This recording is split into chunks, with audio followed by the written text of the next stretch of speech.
What is up, everybody? Welcome into episode 39 of the Brahma Bullpen.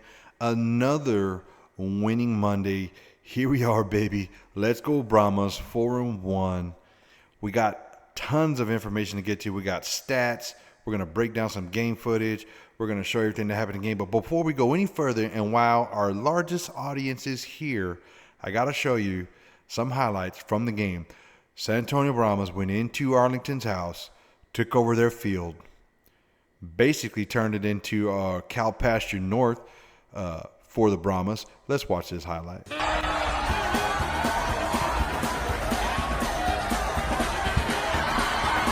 Whoa, that is a scene straight out of Choctaw Stadium from this past weekend when the Brahmas went in there and just punted all those little Renegade balls right out of their own stadium. We ran the ball all over them. Before we go any further, I do have to say, I understand what you're going through, Hellraisers Podcast, part of the United Football Media Group with me. I don't want to just be mean and talk a lot of smack. You know, Arlington is kind of our rivalry. We had that whole A.J. Smith thing leading up to the game. If you don't know what I'm talking about, you should be following the UFM and the SA Brahma Bullpen on Twitter. You'll know what I'm talking about. But A.J. Smith really wanted to win this game. I did talk to producer, and he came up with a perfect little video of an Arlington fan after this game. So let's just watch this highlight and see how Arlington fans felt after the bullpen went up there and the Brahmas kicked their butts in their own cow pasture. I can't do this anymore, man. My head's about to explode. My whole life sucks. I don't know what I'm doing. I don't know where I'm going. My dad just died. We just killed Bambi. I'm out here getting my ass kicked, and every time I drive down the road, I want to jerk the wheel into a goddamn bridge impoundment. 0-5. That's got to be a huge percentage of the Arlington fans, right? They just feel like they want to just give up for the season, but don't give up, Arlington. Fight for the league. Fight for Arlington. Fight for your fans. Let's do what we can do to get some wins. I don't think Arlington's the worst team in the league, even though they're the only winless team. I definitely think the Showboats and the Roughnecks are right there with them. But, hey, I digress. This game was crazy for the Brahmas. We had 3 turnovers. Dormady had like a sophomore slump. It's the second game of the season. He was awesome the first game. Second game, not so much. 3 picks. But the flip side of that is we only gave up 3 points off of 3 turnovers, which is crazy. A lot of it had to do with some of the play calling for Arlington, like going for it on 4th and 7 in their red zone right before halftime instead of just taking the points. You know, it wound up being a 15-15 ball game in the third, leaving 3 points on the board in the second quarter is kind of crazy. Some unconventional things happened, like the 3 turnovers, but also the number 1 DB in the league, Phillips, got burned deep for a touchdown, the lone touchdown for Arlington. You know, when you're a cornerback and you're watching game film or you're trying to predict where that receiver's going, all it takes is a half step, man, and you're burned. There ain't nothing you can do about it. So I truly feel Phillips is one of the top cornerbacks in the league. He's been playing great all year. He's the highest rated on the PFF QB cornerback ratings. It wasn't out at the time of filming this, or I would show you what the updated rating is, but he was number 1 going into the weekend. Our O-line completely dominated. Here's the week 5 stats. Obviously 25-15. We're now 4-1. Arlington's 0-5. 3 TDs to their 1. We scored 25 points on a 63% completion percentage. You can see Arlington had a 72% completion percentage. That's Luis Perez doing Luis Perez things. He passed for 270 yards to Dormady's 164. Perez is definitely not the reason the Renegades are losing.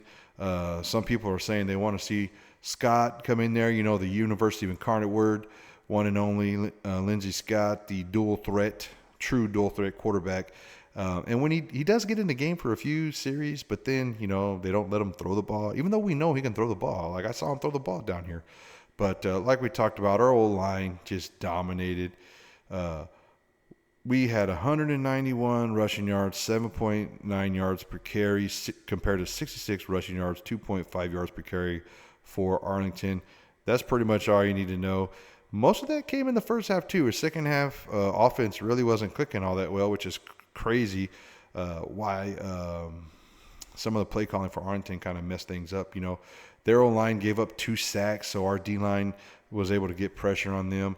Our third down conversion, 4 of 9. They were 3 of 14. You'd like to see a little bit better than 50%, maybe that closer to 60%, 65% completion percentage on those third down conversions. But when Arlington's going 3 of 14, it doesn't really hurt you that bad, right? Red zone attempts, we went 2 of 4. They went 0 of 4. Penalties weren't really a factor in the game. We had 5 for 44. They had 3 for 25. Not a big deal. In the fourth quarter, like I was saying, it was a 7-point ball game. Brahmas are only up by 7. Arlington decided to go for it from the Brahmas' own 41-yard line instead of punting it and playing defense and getting a chance. There was 8 minutes left in the game. And our offense had been struggling, so some of the play calling was kind of weird for them. We even had some crazy stuff happening, like Dormany's helmet battery went dead during the game, which is crazy. How can you communicate? One of the positives was Corey Mayfield. He had a big strip tackle where he got the ball and returned it almost all the way back, so good for him. He was getting tackles in the backfield. What a great game for Corey Mayfield. But let's get into scores for the week. These are the rest of the scores for all of the games. Battlehawks scored. Every game was a blowout except for the Brahmas game, right? Battlehawks blew out DC 45-12. Quick hitter on this game. DC's cornerbacks were getting burned. They weren't unable to cover Butler, which we had the same problem when we played St. Louis. Of course, we only lost by 7. And DC just wasn't getting pressure on AJ, really. He was able to get rid of those balls quick. Even though they were down like 2 linemen, they were actually interviewing Coach Beck at one time, and they were like, hey, we got to put a tight end out there. We will, right? So they were like one injury away from having a tight end, having to play like guard or something because of the limited number of players allowed to be dressed. But crazy game. Battlehawks definitely beat DC. We're going into DC next week. We got next episode is going to be that preview, so tune in for that. I think that game's going to have huge playoff implications for the Brahmas and the Defenders. Then another blowout where the Panthers over the Showboats. Poor Showboats, of course. They did play a little bit better. Case Cookis did not play in this game. They had the backup quarterback Williams. He did a pretty good job. A little bit more mobile. At points in this game looked to be close, but ultimately the Panthers' rushing attack was too much for the Showboats to handle. They had 4 rushing touchdowns total. 3 of them were by Hills. And, he's on my fantasy team, so let's go, baby. Orange forward. Got me a lot of points this past weekend. And then the Roughnecks and Stallions. Stallions just dominated. Nothing else to say about the Stallions other than they're the best team in the league. Hands down, maybe the best team of all time for spring football, right? So let's just see what happens when they play a few more XFL teams. But the debate now is who's better, XFL versus USFL. We'll pull up the standings right here, kind of talk about that. The XFL conference, you see St. Louis at top 4-1. Brahmas are also 4-1, but St. Louis has a tiebreaker. You can see the Defenders at 2-3, and then Arlington 0-5. I think Arlington's pretty much out of playoff contention. I don't even think mathematically they can get in with everything going on in the league. DC Defenders are by no means eliminated, and if they can find a way to beat the Brahmas this weekend and get to 3-3 and put the Brahmas at 4-2, I mean they're right there. But if the Brahmas can do something, we'll talk about that in the preview. Go down to the USFL side. This is definitely like a one-team league. The Panthers and the Showboats, who are 2-3 down in the USFL, have both been beaten by the Brahmas. Houston Roughnecks are probably worse than Arlington, and Stallions are 5-0. Man, you guys are tough, hard to beat. But with that being said, let's stop talking about the league. This is the Cow Pasture Studios, the Brahma Bullpen on behalf of the United Football Media. And let's talk about Brahmas, man. So first drive of the game, we talked about it already. Our O-line was dominating. Our running game was off the hook. In the first quarter alone, Lovett and Ellison both had over 40 yards rushing each. So we were at 80 yards rushing in the first quarter with runs like this. Producer, roll the Lovett run video.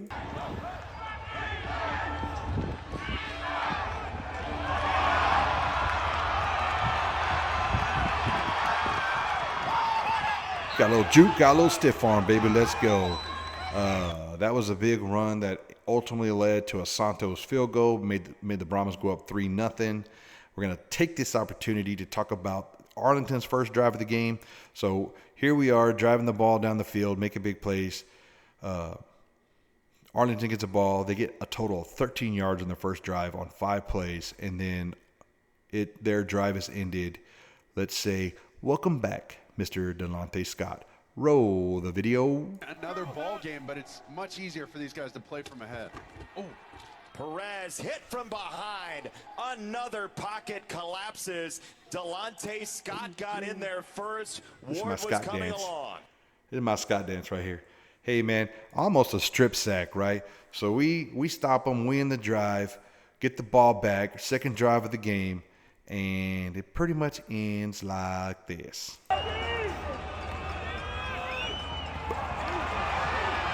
Yeah, baby. Big Mac TD. Do you see that little Dormady pump fake? Got that safety to move over. Mac wide open. Boom. Touchdown. Winds up being 9-0 at the end of the first quarter. Like I said, we had 93 yards rushing by the time the first quarter in, which is absolutely crazy. Arlington gets a field goal there, make it 9-3, and then we get our first Lovett touchdown of the game. Let's roll that beautiful John Lovett touchdown highlight. Bouncing off tacklers. Give him a bow, baby. Bouncing off tacklers. Just bouncing off tacklers. So now we're up. We get the ball back. Dormady goes and throws his first pick of the game. They get a field goal. We get a Lovett touchdown. No, excuse me. This was not the pick. This was when Arlington burns Phillips for a deep touchdown. We talked about that a little bit earlier. And they get their touchdown. It makes it 15-9. Then Dormady throws the pick. That ball went right through the hand of Akers. They get the ball. They start driving. But they don't get any points. And here's why. A.J. Hindy does what he needs to do to help us. We only give up 3 points off 3 picks, 3 turnovers, and it's because of plays like this.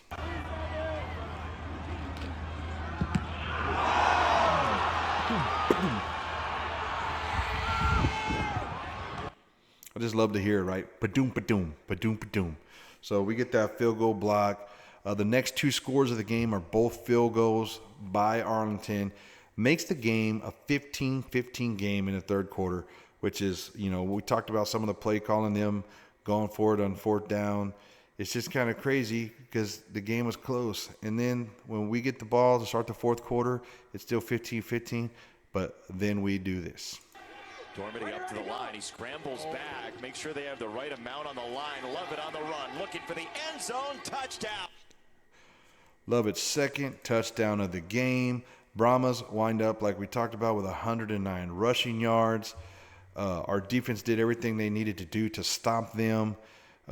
Luis Perez played great. Their defense was not up to the task for stopping the Brahmas.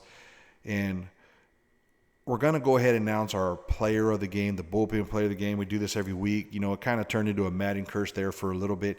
But, hey, don't hate on me. We're kind of getting over that Madden curse.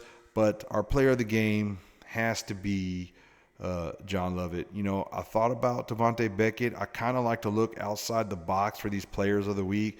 Beckett had 14 tackles and 1 forced fumble. I'm like, man, dude, I really want to pick him. But our running game was dominant, and as you can see, Lovett had 2 touchdown runs and 95 yards. He had 13 attempts, 7.3 yards per run. Absolutely amazing. We get the win, 25-15. We go to 4-1. Watch for the preview video coming out next week. Before we get out of here, we're going to just throw up the little attendance numbers there. One of my rants, everybody like watching these attendance numbers. Arlington, 10,283. Houston, 6,285. What's going on, Texas? Do we love football or not? I don't know. It's all coming into question now. Maybe we should be considered like a soccer state. But DC, 16,058. Memphis, 7,640. DC, I think the stadium's only supposed to hold 15,000, so I don't know. They're putting people like in the concourse or whatever, but 16,000 inside Audi Field is amazing.